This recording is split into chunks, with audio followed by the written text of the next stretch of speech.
Hi வணக்கம் உறவுகளே. இன்றைக்கி என்ன விஷயம் பார்க்க போகிறோம் அப்படின்னு பார்த்தீங்கன்னா வந்துட்டு ஸ்டிக்கர் வச்சு வீடியோ போடுறோம்ல. நான் ஸ்டிக்கரை வச்சுட்டு எந்த லோகமும் இல்லாமல் எடிட் பண்ணி நான் வீடியோ போடுறேன்க்கா. அது எங்களுக்கு பிரச்சனைலாம் வராதே, இவ்வளோ நாள் எங்களுக்கு எந்த பிரச்சனையுமே காட்டலையே அப்படின்னு சொல்லி நிறைய பேர் கேட்குறீங்க. அதை பற்றியான ஒரு வீடியோ தான் நான் சொல்ல போகிறேன். அதுக்கு முன்னாடி ஒரு உறவு சொல்லியிருக்காங்க வந்துட்டு, அக்கா நீங்கள் சொல்கிறது எதுவுமே எனக்கு அப்போலேருந்து இப்போ வரைக்கும் புரியலை அப்படின்னு சொல்லியிருக்கீங்க.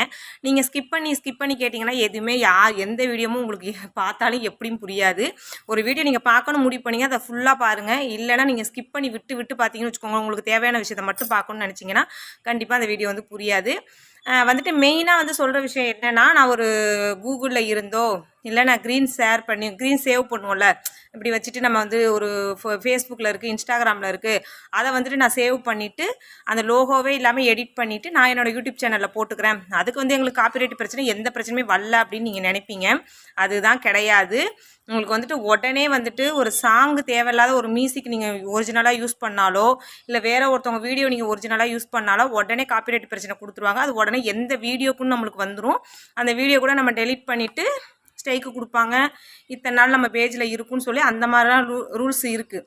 ஆனால் வந்துட்டு ரீயூஸ்டு கண்டென்ட்டுக்கு வந்து அப்படி கொடுக்கவே மாட்டாங்க. ரீயூஸ்டு கண்டென்ட் 10 நாள் 15 நாள் கழிச்சு நம்மளோட சேனலை அனலிட்டிஸ் பண்ணி திடீர்னு பார்த்தா நம்மளோட சேனலில் மானிட்டேஷன் ஆன சேனலாக இருந்துச்சுன்னா மானிட்டேஷன் கேன்சல் ஆயிரும். மானிட்டேஷன் ஆகாத சேனலாக இருந்துச்சு அப்படின்னா நீங்கள் மானிட்டேஷன் பண்ணும்போது தான் உங்களுக்கு வந்துட்டு அது ரீயூஸ்டு கண்டென்ட் வரும். நீங்கள் இன்றைக்கி சேனல் ஓப்பன் பண்ணி இன்றைக்கி ஒரு மிஸ்டேக் நீங்கள் பண்ணிவிட்டு ஒரு வருஷம் கழிச்சு நீங்கள் மானிட்டேஷன் பண்ணிங்கன்னு வச்சுக்கோங்களேன், அப்போ தான் உங்களுக்கு சேனலுக்கு வந்து ரீயூஸ்டு கண்டென்ட் கொடுப்பாங்க. அது இந்த வீடியோக்குன்னு கொடுக்க மாட்டாங்க. அது எப்படின்னு பார்த்தீங்கன்னா, நீங்கள் ஒரே மெயில் ஐடி வச்சுருப்பீங்க சரிங்களா, நிறைய மெயில் ஐடி வச்சுருப்பீங்க.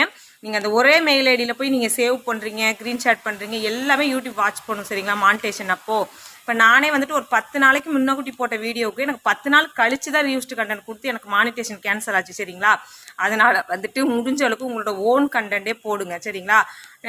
இந்த கூகுளில் உள்ள ஃபோட்டோவை எடுத்துகிட்டு மேலே எழுதி வைக்கிறது, எடிட் பண்ணி வைக்கிறது, அதை வீடியோவாக நீங்கள் வேறு ஆப்ஷனில் போட்டு எடிட்டிங் பண்ணி என்ன நீங்கள் பண்ணினாலும் சரிங்க, அது யூடியூப் வந்து ஈஸியாக கண்டுபிடிச்சிடும் சரிங்களா.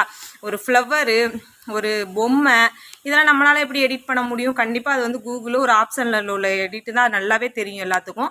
அந்த மாதிரி விஷயங்களை நீங்கள் பண்ணாதீங்க. முடிஞ்ச அளவுக்கு ஓனாகவே நீங்கள் போடுங்க. அதுதான் உங்கள் சேனலுக்கு பிரச்சனை கிடையாது. இப்போ பாருங்கள், எனக்கே மானிட்டேஷன் கேன்சல் ஆகி நான் அடுத்த மாதம் தான் நானே அப்ளை பண்ணணும்.